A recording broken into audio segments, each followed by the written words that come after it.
Na soda Kirundi bale biko ba mingi sa buchafu. Banengia kamituga biko trop usikieto.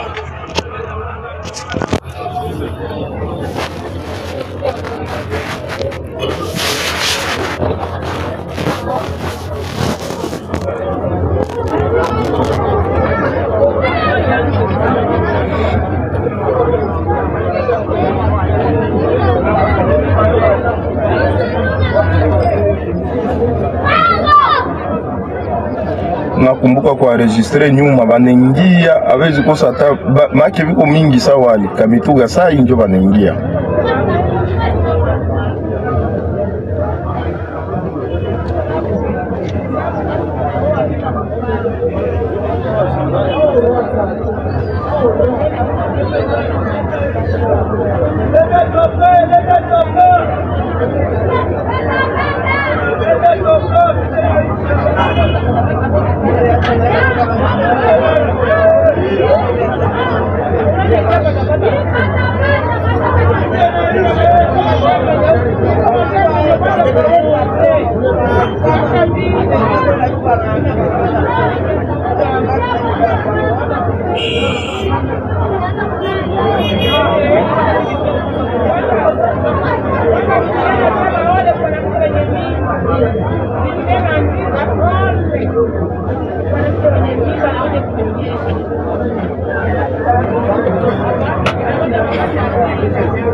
Biko trop usikie tu hawezi kosa hata wanengia hawezi kosa hata ma 700 soldats nengia sai biko mingi sa buchafu.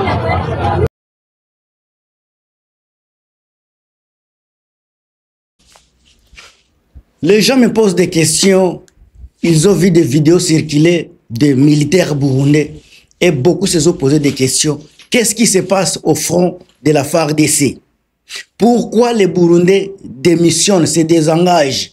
Pourquoi les militaires burundais qui sont censés à soutenir, à renforcer les FARDC, aujourd'hui on les voit avec dans des vidéos, ils sont fatigués, désespérés, en train de retourner chez eux. Qu'est-ce qui se passe au front? Quelle est la motivation, soit la communication qu'on est en train de passer au peuple congolais? Bonjour mes amis, c'est toujours plaisir Kozala Liboso Nabino Ngamutu Nabino Gilmas. Encore une fois, merci Kozalawana, merci de me donner votre attention. Et à passer na kopé sambote nangai vraiment na chère maman nangai Marie-Antoinette Makayabu na niveau ya France. Christian Kayembe, François Mboukou na niveau ya France, bango touana na France, sans oublier également Bandeko Obaza ko soutenir chaîne nangai d'une manière ou d'une autre na kotia ba commentaire, kotia ka ba j'aime, à passant na kobosa na te Delphema Zeze, Pero Lumasa, Charmant Sansa, Thérèse Dissabe, ba nani ndeko nangai Angelo Ngwala, merci encore une fois na soutien nabino. Les lobos moni na réseaux sociaux, tout est éclaté. Oyo batebele baza ko bomba pona ko meka ko protéger image ba FARDC, pona ko meka ko protéger même les secrets ya Tshisekedi. Malheureusement, malgré que toza ko bomba, mais la vérité est toujours ko kweya. Pourquoi ba force ya ba Burundais o baza ko protéger Congo, baza ko protéger ba force armée, baza ko renforcer les loto moni bango baza fatigué, baza ko mema biloko na bango na mitu, baza ko kende. Alors il existe des sources crédibles. Ngana koyela bino kaka makamu nazo kanisa na mutute. Je fais tout pour na ko kende ko rassembler des informations d'ici et là pour na pesa bino. Malgré que naza journaliste était, je suis juste un analyste, mais je fais quand même musala ya ba journaliste ko kende ko trier ba information et non le kola ba journaliste Tshisekedi baza ko kosa kabino chaque jour. Mais moi je suis là pour na ko édifier bino, pour na ko pesa bino ba information vraie.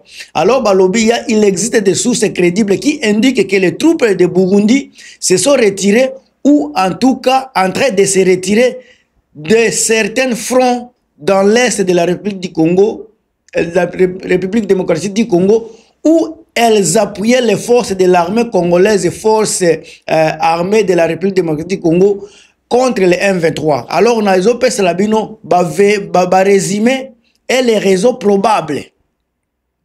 Encore une fois, réseau probable et le résumé, il y a retrait, il y a armée burundaise, il y a appui, il y a FARDC.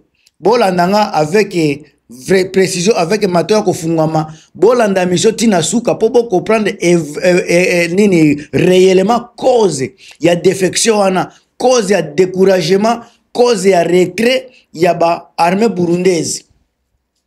Alors, oyo source bazakoloba, balobi, bazako rapporté que des troupes burundaises se retirent de l'est de la République du Congo alors que les M23 avancent. Pendant que les M23 bazako avancé, les troupes ya soutien ya FARDC bango bazako se retirer. Bazako banga moto ya M23, bazako banga kozala humilié, bazako banga kozala broyé na yebite. Eza question kaka nazako tuna. Pourquoi à tout moment M23 bazako avancé, armée burundaise bango faut ba rekilaka. Pendant que bazawana basi ba futami pona ko soutenir ba force ya FARDC. Alors l'article a précisé que le retrait a eu lieu malgré un démenti officiel à Burundi, mais le retrait a eu lieu. Burundi bazako porte-parole ya Burundi bango bazako nié fewana, mais vérité exacte que bazako se retirer. L'armée burundaise a nié un retrait, disent que ces soldats continuent à exécuter leur mission en RDC. Un rapport mentionne que les retraits burundaises faisaient face à des difficultés logistiques. Les troupes burundaises faisaient face à des difficultés logistiques, mes chers amis. Balobi, no more munitions, no more food, and have to take do. Ce qui peut expliquer la décision du retrait. Donc, baza, na logistique était, il n'y a pas de la nourriture, il n'y a pas de munitions. Il y a un temps où on a bandit munitions, baza kotambola, il y a kolemba, baza na énergie, motivation, ezate. C'est comme si baza koya kokufa pour rien. Alors, bande konangai, makamutoza koloba, bokipaka, Jalelo ya Tshisekedi te, bango bakoye la bino ba information à soloté. Ils vont venir juste pour vous mentir. Pendant que le peuple congolais a besoin de connaître la réalité. Le peuple congolais a besoin de connaître ce qui se passe dans son propre pays. Mais il y a des voyous, des délinquants, communicateurs de Tshisekedi qui viennent avec des mensonges. Bazaka kanamakambu, goma zaboye, goma zaboye. Mais réalité sur le terrain, bazako bomba. Bazako ya kokosa na kombo ya goma. Na koye la bino makambo ya goma après. Alors, le groupe M23 les accusait d'être présents et demandait l'explicitement leur départ de la RDC pour des raisons qu'ils avancent. Selon un document de l'ONU, les forces burundaises étaient soumises à des attaques répétées. Encore une fois, les forces burundaises étaient soumises à des attaques répétées, des pertes et des kidnappings. Donc, la force burundaise ba perte ebele. Bazako beta bango ba attaque bazoko ka attaque ya M23 ndenge ba document ya ONU. Selon un document de l'ONU yangonde zakoloba. Bazako ba force burundaise sont soumises à des attaques répétées. Ezaka kamoko te attaque le loboy. Lobi kuna na tongo na moi. Bolingi bo pema boy mususu eye ba attaque répétée. De perte, bazui perte côté na bango burundais, bazui ba perte ya makasi, batu na bango bazako kufa, batu na bango bazako kokabitumba te, baza côté perte humaine, ba burundais bazui yango ya kosakana te, perte ya ba équipement, ba perdre ebele, yango bozomona basali repli rapide, repli imminente. Oyo eza su ya kombia kolobela te repli moko ya mbangu mbangu. Alors ce qui rendrait yangonde rendre position na bango fragile, bazali sous na makasi te ba komi fragile. bakoki lisusu ko résister te devant ba militaire ya FARDC ya M23 ndenge naza koyokela ndenge ba document ya ONU elobi donc ba komi fragile baza na makasi te ba komi lokola ba papier hygiénique makasi esili bango baza na énergie te M23 aza ko pomper bango ba attaque répétée ya nani oyo ya ba force burundaise bazui ba perte baza ko kidnapper bango donc militaire aza boye baye bazuye kaka bamemiye kidnapper bandeko na ngai ba guerre oyo nazobisa bino Tshisekedi afasali erreur munene ya ko créer ba guerre tangu ba M23 bazalaki na Bunagana ezalaki tangu ya Tshisekedi ko négocier mais lelo tellement que basi ba koti na yebite soki Armenie ninde mutu akoya ko telemisa ko stopper ba force ya ba M23. Alors pourquoi ces retraits naza ko pesa bino quelques pistes à retrait wana ba piste ngo kozala tangu su 4 ou bien 5 botianga toujours litoyi bandeko na ngai na ozobosa na bino te ba Exaucé Musole Charmante Sacha ba Passer Bavon ba Willy Mwaku ba Esperance Gazamba ba Morgan Mata ba Brian Kapita ba Serge ba Bozedo ba Dieudonné Kasongo banani bangomu Abdallah merci bozala wana bozoyo kaboyo kamakambu botia na bino ba commentaire kaka botia ba j'aime et vidéo mata donc ba piste naza ko pesa la bino yangoyo donc prise à liboso eza pression militaire et avancé ya ba M23 ba révolutionnaire baza ko avancer piste pression militaire na avancé ya ba révolutionnaire. Le M23 a pris l'avantage de plusieurs zones clés dans l'est de la RDC. Face à cette dynamique, la coalition FARDC et les alliés, quand on dit les alliés, ce sont les forces négatives de Ouazalendou et les alliés dont les Burundais auraient vu des positions affaiblies, ce qui peut pousser à la reconfiguration ou au retrait. Là où ils sont en train de forcer d'aller se battre contre les M23, ils se retrouvent devant une force supérieure à eux, alors baza obligé à se repousser. Baza obligé à la reconfiguration mususu, soit baza obligé à se retirer. Parce que choix est athée. Choix est alité. Deuxième élément, est un problème logistique. Ba ressources na bango eza épuisé. Tangu naza ko ebisa bino ba place stratégique oyo ba révolutionnaire M23 baza ko zwa. Baza ko récupérer ba place à ravitaillement. Ba place oyo ko zala ba base arrière ya ba FARDC ba révolutionnaire M23 baza ko récupérer ba place wana. Yango bozomona ba Burundais ba komi na problème logistique. Ba ressources na bango ezokomaka épuisé ba ravitaillement moyen ekotaka ezate. Comme mentionné na zoloba ba soda burundais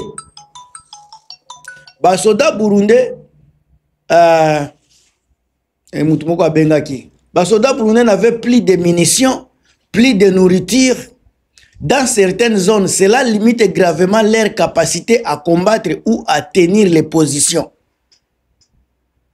Donc encore na koloba ndenge na koloba ba soldats burundais baza na moyen ya ravitaillement te moyen na baza munitions esili bango munitions esili bango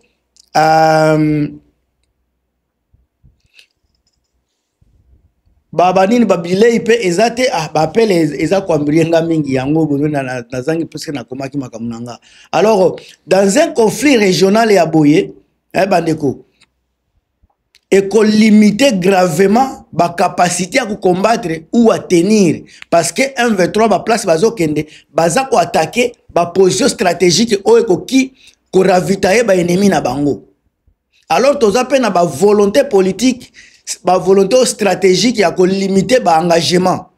Na sens wana sika toke bomoni ba retrait et ko ki pe ko refléter un choix stratégique à Burundi de ne pas sangler davantage dans un conflit régional et frontal, surtout si les risques humanitaires, diplomatiques ou perte ont augmenté. Donc, bakolingate bakende komi boma tina suka soki FARDC bango moko baza ko bundate ekomi ko bitumbango ba guerre ezo komela ba Burundais kilo parce que soki botali tango ba communicateur chino bazolo bela bitumba bazolo ba toujours ba wazalendo ba mationnaka FARDC te. Donc FARDC baza presque absent na ba front tango baza absent bazo komaka nini bitumba ezo komaka kilo pona ba Burundais bango bazalaki kaka koya ko renforcer mais c'est comme si bango ne bazo bunda bitumba et comme bitumba ngo comme ya bango. Donc na niveau wana ezo la kisapendo ezo créer penini pona ko éviter ba escalade ezo créer ba situation yo compliqué pona ba Burundais il faut ba se retirer na ba place wana toza pena ba pression externe. Ils appellent ba pression diplomatique, ils appellent ba pression sécuritaire o ekoki ko s'imposer na makambo yo. Conflit na kati ya mboka na biso eza ko concerner kaka Congo te, ezo concerner ba pays ebele ya Grand Lac, ba Tanzanie, ba Burundi, ba Uganda, ba Rwanda, ba pays wana nyonso eza concerné parce que eza na est. À partir de est tout peut se bafouer, tout peut se bouleverser na katia Grand Lac à partir de ba conflit à est. Alors conflit oyo eza na RDC eza ko concerner ba pays ebele wana ya Grand Lac. Engagement burundais aux côtés à RDC contre M23 peut être perçu comme un facteur de déstabilisation ou de réaction de la part d'autres acteurs. Le retrait pourrait donc aussi viser à éviter de devenir un cible direct ou de subir des représailles. Eza makambu ba Burundais pe baza ko banga sa ekoki ko changer bango parce que soki ba komi ko mutu makasi bo soki ba nani toloba ba repousser ba FARDC ti ba frontière ya Burundi et comme na maboko par exemple ya ba M23 déjà et cause à la porte ya makambo ebele na niveau ya Burundi, ce qui n'est pas bon pour le gouvernement ya Burundi. Alors baza obligé pe ya ko jouer avec ba stratégie wana nyonso. Toza pe na demande de retrait par les M23. Ba M23 pe baza ko tia pression bango balongwa parce que so balongwe te bakoki ko balukela bango na ndenge mususu onoti koloba. Alors M23 lui-même a exigé que les troupes burundaises va se retirer, les accusant d'aggraver la situation humanitaire et de mener des opérations injustifiées. Wana nyonso za ko jouer sur bitumba ezoleka na Congo et puis eza ko jouer pe na retrait ya ba Burundais. Alors ba limite no ki ko pesa pe na ba certitude ba gouvernement ya Burundi bango baza ko nier que ba force na bango eza se retirer. Mais ce qui rend également la situation peu confuse. Ma biso batoza komona ba vidéo ba militaire baza ko bima. Boye makamba politique ndenge zalaka batu bandimaka toujours des faits été. Alors on est ngana za ko disposer pendate na calendrier otobi il fallait ki baya lelo il fallait ki ba milongola ba longwa jour wana te wana ezate et loko naza ko analyser eza dépend na bango na otozo mona na ba réseaux sociaux. Alors bandeko na ngai bandeko oyo Tshisekedi aza ko kanisa ke yako aza capable ko sala vérité sur terrain eza makambo mususu bozomona ndenge ba Burundais bango moko baza fatigué bakateli bango ba raison ya ravitaillement ba révolutionnaire ya AFC bakati ba réseau ya ravitaillement ba base arrière ba makambo nyonso wana ba logistique na bango bakateli bango. Alors bomoni baza obligé ko zonga wana eza armée nationale ya Burundi. Armée nationale ya Burundi nde baza ko échouer devant ba révolutionnaire ya AFC. Armée mobimba ya Burundi nde baza ko échouer bazo ko kate devant ba révolutionnaire ya AFC. Alors bo pesa nga suite nini nde ekoki ko komela ba petit mai oyo. Ngamtu na bino Gilmas bandeko na pesi bino point de vue nga. Alors bino moko boyebi eloko ko sala soki botie ba commentaire était mawatro. To continue toujours na ba analyse objectif ngamtu na bino Gilmas on est là.